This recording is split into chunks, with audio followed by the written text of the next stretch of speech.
কেন প্রতি বছর ভগবান জগন্নাথের 15 দিনের জন্য অসুস্থ করে? একটি মান্যতা আছে যে ভগবান জগন্নাথের এক শুদ্ধ ভক্ত যার নাম মাধব দাস, সে তার স্ত্রীর দেহত্যাগের পরে পুরো জীবন ভগবানকে সমর্পিত করার সিদ্ধান্ত নেয়। ভগবান জগন্নাথ নিজের এই শুদ্ধ ভক্তকে দেখে অনেক খুশি হতেন, আর উনি অনেকবার মাধব দাসকে দর্শনও দিয়েছিলেন। কিন্তু একদিন মাধব দাসের অসুখ করে। অসুখের কারণে তার শরীর শুকোতে থাকে। তখন স্বয়ং ভগবান জগন্নাথ নিজের ভক্তের সেবা করেন। পরে যখন মাধব দাসের জ্ঞান ফিরে আসে, তখন সে জিজ্ঞাসা করল, প্রভু, আপনি তো ত্রিলোকের নাথ, তাহলে আপনি আমার অসুখ একবারে ঠিক করলেন না কেন?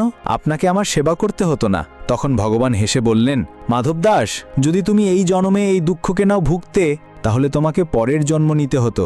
আমি এটা কখনো চাই না। তোমার এখনো 15 দিন বেঁচে আছে, কিন্তু আমি তোমার বেঁচে থাকা কষ্ট আমার ওপর নিয়ে নিলাম, আর এই কারণে ভগবান আজও 15 দিনের জন্য অসুস্থ হন। কমেন্টে জয় জগন্নাথ অবশ্যই লিখবেন।